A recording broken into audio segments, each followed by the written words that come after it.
Obviously Mike McHenry, my brother, and Mike's he was in partnership with McHenry Partners quite a few years ago and specialises in superannuation. He's got his own superannuation business now, and you know, apparently he's a gun auditor and gun specialist in the area. All right, so give a golf clap to Mike. Thanks, mate. So yeah, I mean, the reason I moved into self-managed super is because it's a really unique space.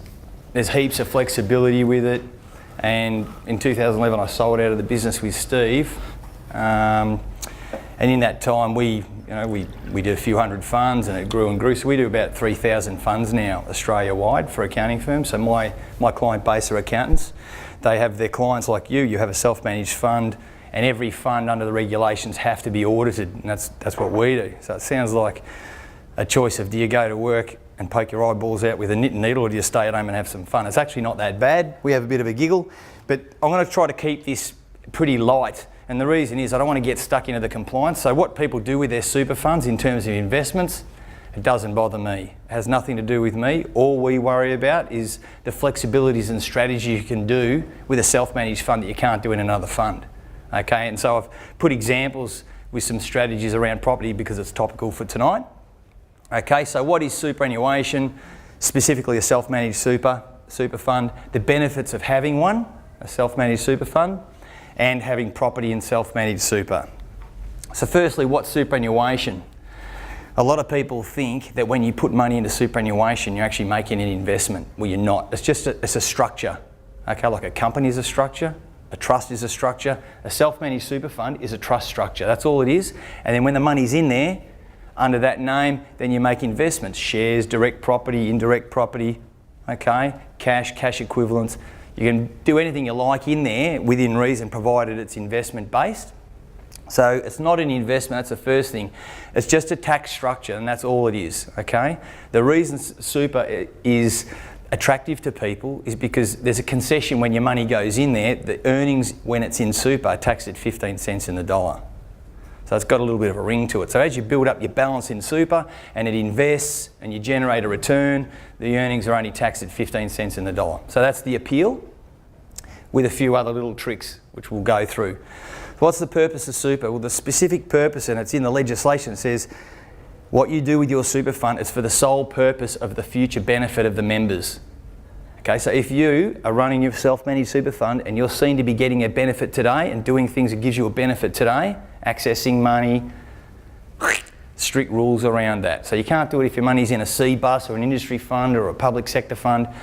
Same applies with a self-managed fund. And you can't access your dollars until you're over 55, and that threshold's going up, okay? So it's indexed up, and the first indexation rate goes up from the 1st of July this year, so it'll be 56. It'll be the age that you can access your super. So this is what it looks like. When you earn money and you want to get a tax deduction for putting some of it into superannuation, so if you're on 100,000 and you want to put 25,000 of it into super, outside of super you get taxed on 75,000, but that 25,000 went in the super fund only gets taxed at 15 cents in the dollar. Okay? So that's what's called in accumulation, and then money that's in there, it just accumulates and it gets taxed, the earnings get taxed at 15 cents in the dollar. It's a flat rate. But when you reach preservation age, okay, you retire or you trigger a benefit, what happens is that triggers a pension, okay? And when those assets are in pension and it generates an earning, no tax. And that's one of the big kickers. So what it allows us to do is to play a few little games and put some strategies in there where the tax effect is enormous and the compounding effect of that's enormous, okay? I'll explain that in a little bit more detail, but our superannuation structure is probably one of the most tax effective structure in the world. Okay, so we're pretty lucky. That's why they wanted to have a crack at it, or there was a lot of banter about having a go at our super. In the budget, following up from the Murray report, and nothing happened. Okay, it was a lot of hot air. So these are the type of super funds. There's retail funds, industry funds, public sector funds, and corporate funds. So examples of retail funds, you've got ING and Colonial, so they're out trying to get any person to put their money with them, and then they'll invest it and give you a return, and it's treated in that super environment. Industry funds, this is, are you with the public sector, are you with the construction sector, the hospitality sector, and they have their own industry funds, okay? They can create a fund that you can put your money into, REST, these sorts of funds, so Host Plus, CBUS. Then public sector funds, so this is government funds. So if you work for the government in some capacity, they have their own superannuation funds for employees. And then corporate funds. Some of these businesses, corporations are that big, they employ so many people, they go, you know what, we'll put something together for them to incentivise them to stay within our organisation. They might offer a couple of little bells and whistles to contribute to their funds. Okay, so they're the different sorts of funds. And then we have self-managed super funds. Now, self-managed super funds are exploding, right?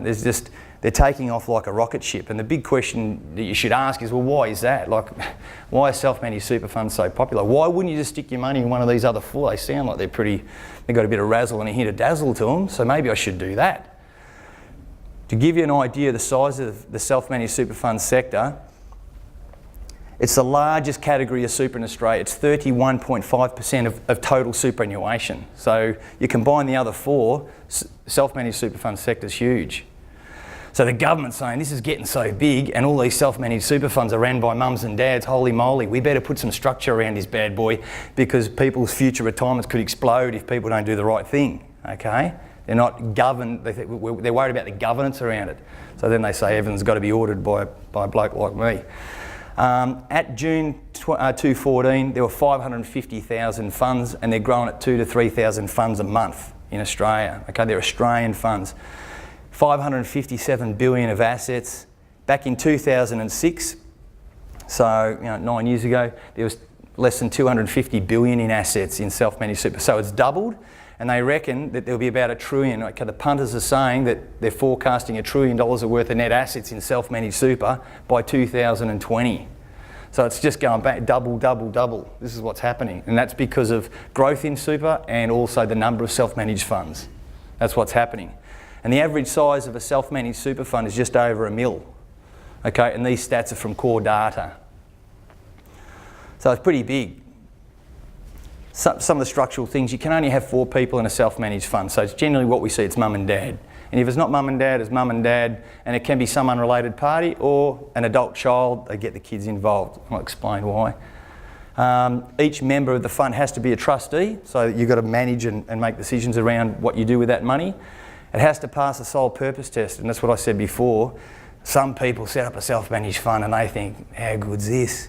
I'll roll me money from an industry fund, there's 150, 200 in there, and then I'll make contributions into it, and because I control the bank account, Bali looks nice, Tahiti looks nice, okay?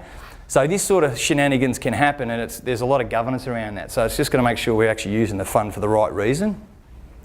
You've got to set and follow an investment strategy, but you dictate that strategy. You have to keep records, there's a 10-year record, and they have to be audited, okay? And that's how the ATO and APRA try to make sure that everyone's doing the right thing. So when can you access your money? Well, you can actually get your money at 55, and as of after July, it's 56, okay? But you can only get it in a limited capacity. So the beautiful thing is a lot of people, we say, hey, if you're 55, you really need to consider what you're earning outside of super, because if you trigger a pension, you can just trigger a pension and keep working. You don't have to retire, okay? You're 55 and you're working, so you trigger what's called a transition to retirement pension. So your super suddenly just changes its name and it's called a transition to retirement pension, and the earnings off all your money in your super fund doesn't get taxed, tax-free. Outstanding. The little small downside, as soon as you do that, you've got to take a minimum of 4% out every year, okay? And you can only take a maximum of 10% out, but you do have to take something out. So then what you earn outside of super, if you're still working, you need to make sure that, well, you're topping up your income and you don't blow up your tax position. Okay, if you're under 60, you've got to pay tax on what's coming out.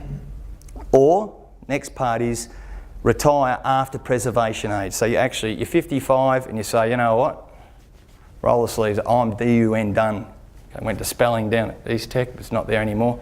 DUN done, I've had enough, so you can trigger an account-based pension.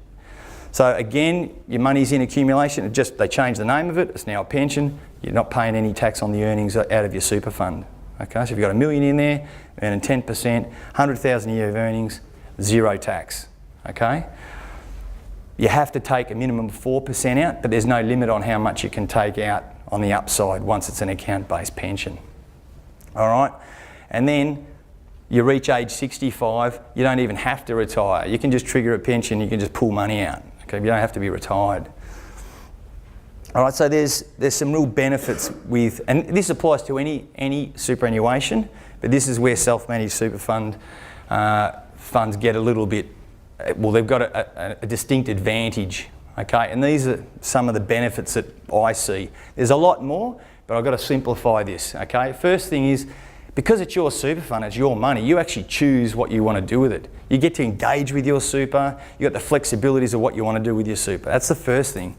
Second thing is, you control the investment strategy. Do I want some cash? Do I want property, direct equities, managed funds? What do I want to do? Do I want to engage a financial planner to help me with my investments? You can pick what you want to do. The other benefit is, particularly for people who have adult children, you can appoint them into your fund and you treat your super fund like a family fund. Okay, what assets do we want to start to buy for longevity, you know, for succession? So you can start to put some things in your super fund that your kids are participating in. And that's a massive advantage. I see a lot of funds where mum and dad, and they acquire a property, they borrow money, buy the property in there, the kids are in there, they're contributing, and then they pay the loan off, and when they retire, they just transfer the property out of super, no tax, comes out, beautiful.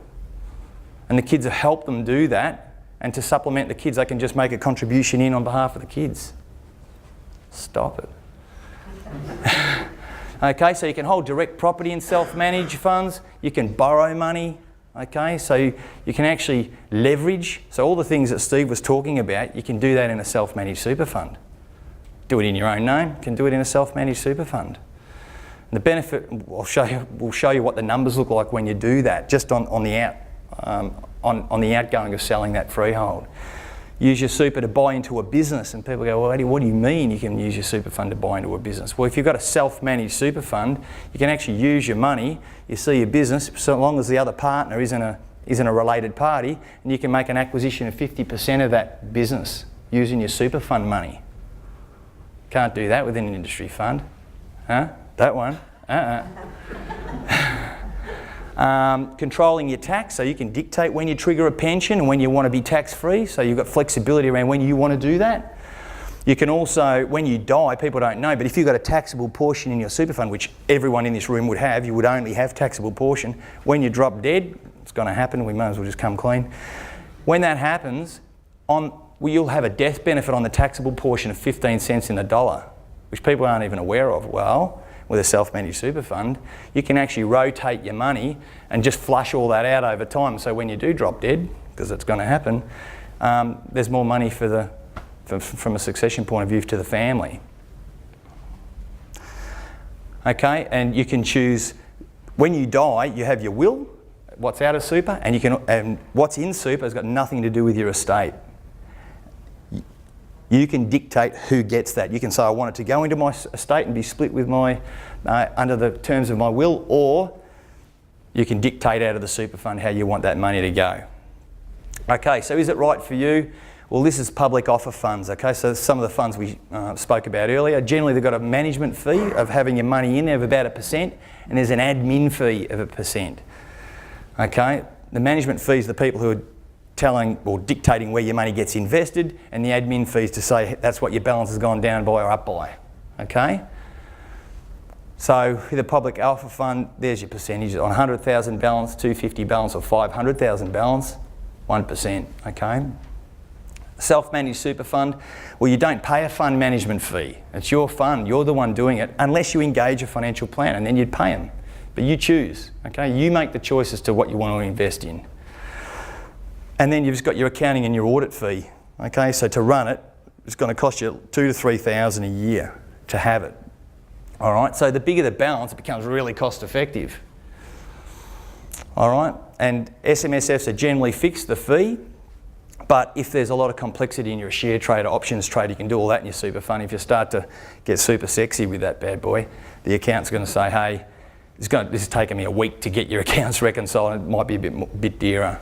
Okay, so it depends on how active you want to be with it. So when you're looking at property in your super fund, here's the things.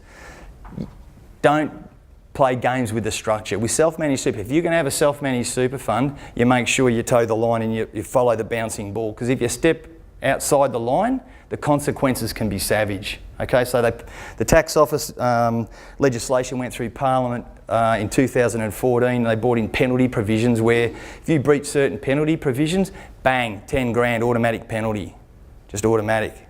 Okay, and as auditors, first they regulated us and said, if you boys don't pick up what you're supposed to, we'll slap you. Okay, we'll deregister and you lose your business. Okay, no worries, I'll pick everything up. So once they did that, then they said, right, now if we do see something get reported, you cop a penalty. All right. So, and the reason is because the industry's just getting too big. Okay, we can't. It's not a game. They've got to make sure that people's money is going to be there.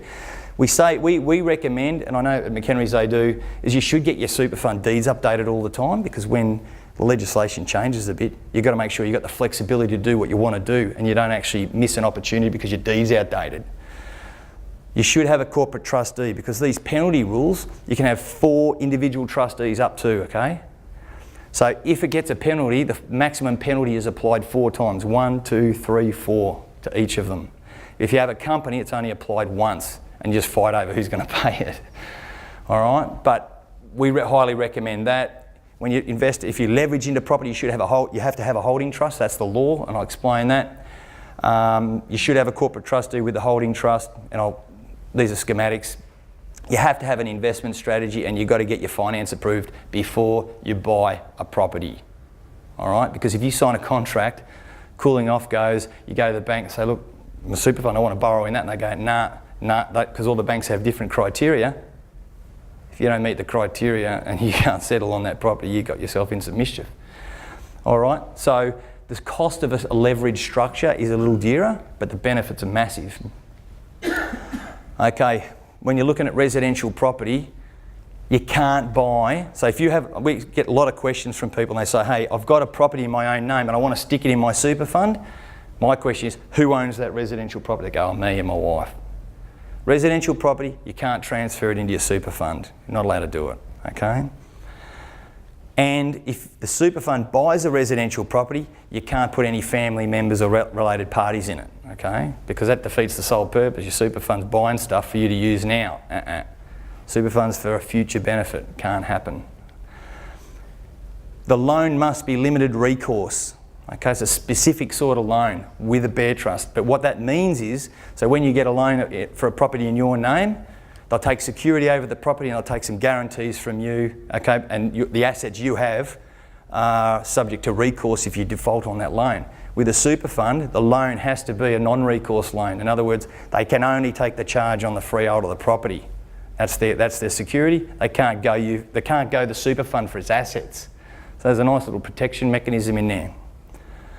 Property's got to be held in a property trust. Generally the LVRs are a little bit lower, and there's been some changes with LVRs and a bit of publicity around that, which Nick will probably talk about. And maybe a premium on the interest because it's going through a super fund, but you just need to check. All the banks are different, they're pretty competitive with just your normal residential home loans in your own name. And you can borrow from a bank or from a member. So if you've got a stack of dough in your own name, unencumbered assets, you can actually buy the asset in your super fund and you can lend the money to the super fund and pay yourself some interest, okay? Or just get the bank to lend the money. All right, so there's plenty of flexibility. So is it for everyone? The one thing is, people say is that if I buy the property in my name, I can actually get a loan for it. When I pay it down, I might get another loan against it and use that freeholder security to buy another property, okay? When it's in a super fund and you do it the way it's got to be done, you can't do that, okay? You can refinance the existing loan, but you can't offer assets in super up as security. Can't do it, okay? So that's really, really important. And if you get it wrong, the penalties are pretty savage. So it's just important you get the right advice and you don't skimp and get it right. If you get it wrong, you don't want to go down that path. Banks have different criteria. So you might say, bank, here's my super fund, I've got enough, I've got 20% deposit in there, can I borrow the rest? Some banks will say, well, can I have a look at the contributions you've made for the last 2 years? Oh no, I just made one big contribution this year and I'm right to go. They go, sorry, that doesn't meet our criteria. Another bank might say, we want more than, you got your deposit, but we want another 20% of the value of the asset in cash, just in case you lose your job and you can't make contributions to repay the loan. So they want to know there's cash in there. So they're all different. You just got to make sure you get the right facility for you. And the main thing is when you sign a contract that the deposit gets paid from the super fund. It doesn't have to settle and do it all, but the problem is when you borrow and you don't pay the deposit out of your super fund under Section 41 of the Stamp Duties Act, when that property is paid off and you want to transfer the property from the holding trust back into your super fund, because it's technically not, the title's not in its name, you have to pay stamp duty again. So if you do that 10 years down the track and the property's doubled, you're in the rope-a-dope position, getting hit, all right? Unnecessary. All right, so here's an example of some of the flexibility. So this is the Royal Super Fund, so Will and Kate. They got 200,000 in an industry fund, okay? And they're thinking, well, look, we put 14 grand into the super fund every year, just employer contributions. They're not happy with the performance. They're thinking about a self-managed fund. They like residential property, so do I go down this path? The intention is 20 years. He wants to stop doing the royal engagements. He's had enough. And he wants to know if they should set up a self-managed fund. So the first thing is you've got to get the structure right. The second thing is once the structure's set up, you transfer the money into your super fund. Then they're looking at a property worth $500,000 using a 20% deposit, and they borrow the balance. Set it up, transfer your money into your fund, settle, okay, with borrowings. So this is what they've got to do. Their super fund's got a trustee on top, which we say should be a company, and they set up their super fund. That's the super fund, right? But when you start borrowing money to buy property with super, you've also got to do this. So the directors in here have to be these members, have to be the directors of that, non-negotiable. But then they've got to set this thing up. They've got to set a holding trust up, or a bear trust, or a security trust. You can call it what you will. Mike, Michael, tomato, whatever it is. So there's your trustee of your holding trust, called the Royal Holding Trust. This is what they do. They roll their 150, it goes into the super fund. They make sure the finance is available from the bank. They pay their deposit on the freehold from the super fund. The bank lends the money to the super fund. When it settles, the title of the property goes over here, because that's the law. We've got to make sure there's no recourse against the super fund. So if the title's here, well, the bank will take security over that, and there's nothing else in here, only one asset. The rent that's collected goes to the super fund, and the super fund with that money repays the loan. Okay, so that's structurally how it works. A little bit complicated, but you don't have to worry too much about that. The paperwork will be there for you to sign. So let's look at the numbers. So if it's getting rent coming in, and Steve's gone over the numbers, so I'm just going to bash over them. That tax benefit, you get your negative gearing benefits and everything, okay? But it's at 15% because that's the only tax the super fund pays.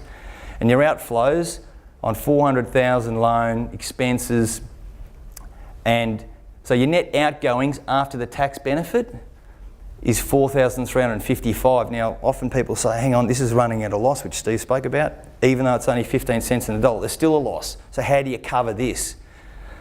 And if you're looking at property leveraged in a super fund, remember at the start we said, hey, they've got 200,000 and they make a contribution each year, or their employers do, based on their salary and wage income of 14,400. That's what covers the shortfall and pushes down the loan repayments, okay?